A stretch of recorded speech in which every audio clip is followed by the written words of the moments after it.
ડુંગળીનું બિયારણ લેતા પહેલા ધ્યાન રાખજો। બોટાદમાં ડુંગળીનું હલકી કક્ષાનું બિયારણ પધરાવી દીધું હોવાની ફરિયાદ ઉઠી છે। બોટાદની ગુજરાત બીજ એગ્રોમાંથી બિયારણ લીધું હોવાનું ખેડૂતો કહી રહ્યા છે। કેટલાક ખેડૂતો કહી રહ્યા છે કે 90 દિવસની ઉત્પાદનની વાત કરવામાં આવી હતી, જેવી સામે આજે 100 થી વધુ દિવસ થઈ ગયા છે, છતાં પણ ઉત્પાદન થયું નથી। આથી વીઘા દીઠ 35,000 જેટલાનું નુકસાન થયું હોવાનું ખેડૂતો કહી રહ્યા છે। डूंगळी 80 થી 85 દિવસ પાકી જતી હતી। એ ડુંગળીને આજે 110 દિવસ થયા છે અમારે, પણ હજી કઈ દડો બનતો નથી। કોક પાળા દડા બન્યા છે અને હજી અમુક રોપને જેવી ડુંગળી રહે છે। અમને એવું થાય છે કે બિયારણમાં કંઈક રોલબાજ છે, એના હિસાબે આ પ્રશ્ન બન્યો એવું લાગે છે અમને। બિયારણમાં શું કરી લાગે? એક તો 80 થી 90 દિવસે બની પડે, બની નહીં। બીજા નંબરમાં કલરમાં ફેર બતાવે છે। જે કલર 135 નંબર જતું ને એમાં ઓન નથી નીકળ્યું, જામુડિયા કલરનું દેખાય છે। 135 નંબરનું બિયારણ છે કલર્સનું, અને ગુજરાત નિક બીજમાંથી લીધેલું છે। આ છે ને કલર ફેર બી છે, પછી બી કલર ફેર એની સામે આ પાકતી જાત મોડી નીકળે। આપણે 110 દિવસ થયા સોંપી, બરોબર, તો એ પાકી નહીં અત્યારે ટાઈમે, તો અમારે અત્યારે પૂરતા ભાવ મળે નહીં। ભાવ મળે નહીં એટલે મને 20 કિલો અમારે 200 રૂપિયાની ખોટ આવે, ગમે ત્યાં વેચવી તારે કલર ફેરના હિસાબે, બરોબર। તો એક વીઘે અત્યારે કેટલા રૂપિયાનું નુકસાન જાય છે? અત્યારે તો 35,000 30,000 નું નુકસાન જાય તે આ ભાવ હલ્યા છે।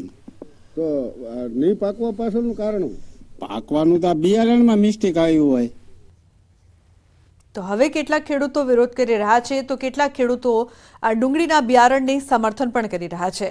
સમર્થન કરનાર ખેડૂત એમ કહી રહ્યા છે કે અમારે બિયારણમાં કોઈ જ ફેરફાર નથી, આ બિયારણ અમને તો યોગ્ય લાગ્યું છે। કળશનો 135 20 કિલો લાવ્યો હતો ડુંગળીનો, ગુજરાત એગ્રોમાં બોટાદ। અમારે જેવું જોતું હતું એવું અમારી રીતે પાક થયો। એ તો જેવી ખેડૂતની માવજત, જેવું નાખ્યું એવું લેવી, અને અમારે થયું તો એમને થાય જ તેને સંતોષ જ છે ના, અમારી રીતે નથી। હવે આ તો રહી ખેડૂતોની વાત। કેટલાક ખેડૂતો વિરોધ કરી રહ્યા છે, તો કેટલાક ખેડૂતો સમર્થન પણ કરી રહ્યા છે। ત્યારે ન્યૂઝ 18 ગુજરાતીની ટીમે ડુંગળીનું બિયારણ વેચાણ કરનાર ગુજરાત બીજ એગ્રોના દુકાનદાર સાથે વાત કરી, તો તેઓ કહી રહ્યા છે કે અમે 1-2 નહીં 35 ટન ડુંગળીના બિયારણનું વેચાણ કર્યું છે। હજુ સુધી આવી કોઈ ફરિયાદ ઉઠી નથી। ઉલટાનું તેમણે એમ પણ કહ્યું કે હજુ સુધી કોઈ ખેડૂતોની ફરિયાદ મળી જ નથી। આ ખેડૂતો દ્વારા રૂપિયા પડાવવાનું કાવતરું છે। જે આ પ્રશ્ન તમારી પાસે ખેડૂતોનો આવે છે એ લગભગ છેલ્લા 10 દિવસથી છે, અને એ ખેડૂતોને બધાને આપણે કીધેલું છે કે તમે જે 5-15 જણા ભેગા થશો, એ સિવાય બીજે વાવેતર થયેલું હોય તો એ જગ્યાએ અમે તમને રૂબરૂ પ્લોટ બતાવી દઈએ। કંપનીના સ્ટાફ આવીને બતાવેલા પણ છે, અને જે આ પેકેટ છે એ 2300 પેકેટનું અંદાજિત વેચાણ છે। તો આમને જે 5-15 જણાના જે પ્રશ્નો છે એ એવા પ્રશ્નો બીજા કોઈ પ્લોટમાં નથી, બરાબર। તો એના માટે તેની જોવું, પણ છતાં પણ ખેડૂતોને કોઈ જો અસંતોષ હોય તો એના માટે કોઈ પણ લીગલ કાર્યવાહી થાય તો અમે એ ખેડૂતોના સાથ સહકારમાં છીએ। અત્યારે જે બિયારણ જે વાવેલ છે ખેડૂતનો પ્રશ્ન છે, તો અન્ય જે ખેડૂતો તમે વાત કરો છો તેના ઉત્પાદન 90 દિવસમાં જે ડુંગળી પાકવી જોઈએ તે મુજબનું ઉત્પાદન ને સમય મુજબનું ખરું? જે 90 દિવસનો કે 85 દિવસનો મુદ્દો બનાવ્યો છે એ વાતાવરણને આધીન હોય છે। વાતાવરણમાં ઠંડીનું, ભેજનું પ્રમાણ, યુરિયા આપી દેવું વધારે પડતું ક્યારેક, તો ગમે ત્યારે 15 દિવસ મહિના સુધીનું લેટ થતું હોય છે। તો સુરેન્દ્રનગર જિલ્લામાં યુરિયા ખાતરની અછત સર્જાઈ છે। વઢવાણ માર્કેટિંગ યાર્ડમાં ખાતરના ડેપો પર ખેડૂતોની લાંબી લાઈનો લાગી છે। લાઈનમાં ઊભા રહેવા છતાં પૂરતા પ્રમાણમાં ખાતર ન મળવાનો ખેડૂતોનો આક્ષેપ છે। માત્ર 6 જ થેલી ખાતર આપવામાં આવતું હોવાનું ખેડૂતોનો આક્ષેપ છે। ખેડૂતોને હાલ શિયાળુ પાક માટે યુરિયા ખાતરની તાતી જરૂરિયાત, પૂરતા પ્રમાણમાં ખાતર ન મળતા પાકમાં ઉત્પાદનમાં ઘટાડો થવાની શક્યતા। સરકાર દ્વારા પૂરતા યુરિયા ખાતરનો જથ્થો ઉપલબ્ધ કરાવવામાં આવે તેવી માંગ। અમારે 100 વીઘાની ખેતી છે, અને ખાતરમાં અમે 3-4 દિવસથી અહીંયા આંટા મારી છે, છતાં પણ અમને મળતું નથી। અત્યારે લાઈનમાં ઊભા રહી ત્યારે 6 થેલી અમને આપે છે।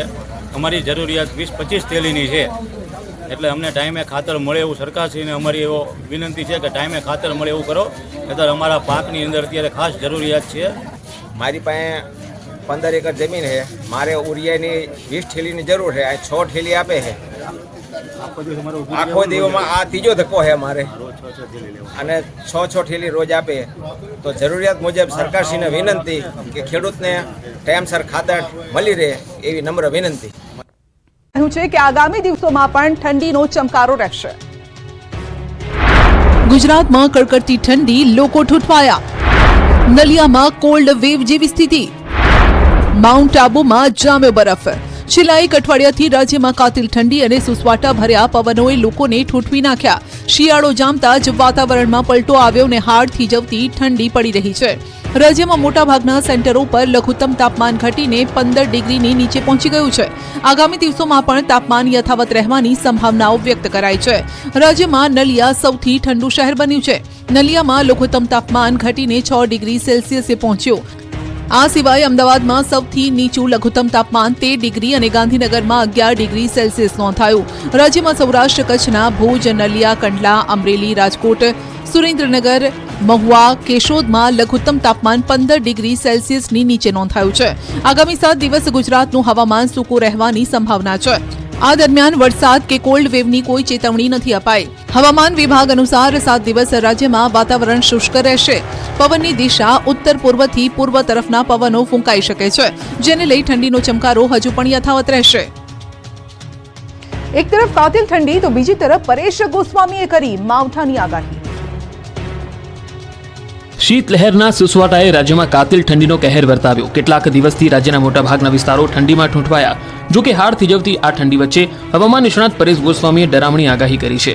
પરેશ ગોસ્વામીએ ડિસેમ્બરના અંતમાં હવામાનના પલટા સાથે માવઠાની આગાહી કરી. આગામી 21 થી 24 ડિસેમ્બર દરમિયાન દક્ષિણ ગુજરાત અને સૌરાષ્ટ્રમાં કમોસમી વરસાદ ખાબકી શકે છે. બંગાળની ખાડીની મજબૂત સિસ્ટમની અસર સૌરાષ્ટ્રના દરિયાકાંઠાના વિસ્તારમાં પણ થવાની શક્યતા છે. ડિસેમ્બરમાં પણ અમને લાગી રહ્યું છે કે કદાચ અમુક વિસ્તારને માવઠું અસર કરી શકે. જો કે અત્યારે આપણે લાંબા ગાળાનું અનુમાન છે એટલે એટલું ચોક્કસ ન કહી શકાય કે આ માવઠું થશે, પણ શક્યતાઓ અત્યારે માનીને ચાલવાનું છે. જો ડિસેમ્બરમાં માવઠું થાય તો લગભગ મારું એવું માનવું છે કે 21 થી લઈને 24 ડિસેમ્બર સુધીમાં રાજ્યના અમુક વિસ્તારમાં માવઠું થઈ શકે છે, અને કદાચ થાય તો પણ દક્ષિણ ગુજરાત અને સૌરાષ્ટ્રના દરિયાઈ કાંઠાના ભાગોને કદાચ અસર કરી શકે છે.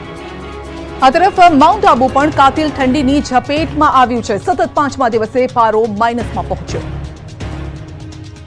ઉત્તર ભારતમાંથી આવી રહેલી ઠંડી હવાઓના કારણે હિલ સ્ટેશન માઉન્ટ આબુમાં તાપમાનના પારામાં તીવ્ર ઘટાડો નોંધાઈ રહ્યો છે.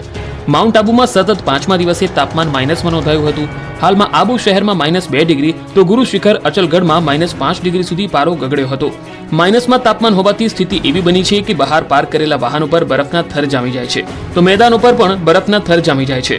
તો આબુ પર્વતના તાપમાનમાં ઘટાડો થતા ગુરુ શિખર અચલગઢ, કુમ્હારવાડાની જમીન અને ઘાસ પર બરફની ચાદર બની ગઈ છે. સૌથી ઊંચા પહાડની ચોટી ગુરુ શિખર પર પણ બરફ જામી ગયો છે. આ રોમાંચક નજારો જોવા માટે પ્રવાસીઓ પણ અહીં આવી રહ્યા છે. ભારે ઠંડીથી જનજીવન પર ભારે અસર પડી રહી છે. ગુજરાત સહિત અન્ય રાજ્યોમાંથી માઉન્ટ આબુ પહોંચેલા પ્રવાસીઓને કાશ્મીર મનાલી જેવો અહેસાસ આબુમાં થઈ રહ્યો છે. આગામી દિવસોમાં બર્ફીલા પવનો સાથે કમોસમી વરસાદ વરસશે. અંબાલાલે કરી આગાહી. શિયાળો બરાબરનો જામ્યો છે. રાજ્યમાં સુસવાટા ભર્યા પવનોથી કોલ્ડ વેવ જેવું વાતાવરણ સર્જાયું છે. જો કે આ દરમિયાન હજુ પણ તાપમાનનો પારો ગગડે તેવી શક્યતા છે. હવામાન નિષ્ણાત અંબાલાલ પટેલે આગાહી કરી છે કે આગામી દિવસોમાં ઉત્તર ગુજરાતમાં તાપમાનનો પારો ગગડશે. 17 ડિસેમ્બરથી ઉત્તર ગુજરાતમાં ઠંડી વધશે. મહેસાણા, સાબરકાંઠા, બનાસકાંઠામાં કાતિલ ઠંડી પડશે. અંબાલાલે આગાહી કરી છે કે 16 થી 22 ડિસેમ્બરમાં બંગાળના ઉપસાગરમાં લો પ્રેશર સિસ્ટમ સક્રિય થશે, જેના કારણે ઠંડા પવનોના કારણે વાદળછાયું વાતાવરણ સર્જાશે. દક્ષિણ ગુજરાતમાં વરસાદ પણ થઈ શકે છે. 1 ડિસેમ્બર દરમિયાન કાતિલ ઠંડીનો બ્રેક મળશે. બર્ફીલા પવનો ફૂંકાવા છે. ગાત્રો સુધી ઠંડી પડવાની શક્યતા છે અને ન્યૂનતમ તાપમાન 10 ડિગ્રી સેલ્સિયસથી ઊંચું રહેવાની શક્યતા રહેશે. આ ઉપરાંત લગભગ બંગાળ ઉપસાગરના જે લો પ્રેશર બનવાનું છે અને તેના કંઈક ભેજના કારણે આ ઉપરાંત જે વેસ્ટર્ન ડિસ્ટર્બન્સ આવી રહ્યા છે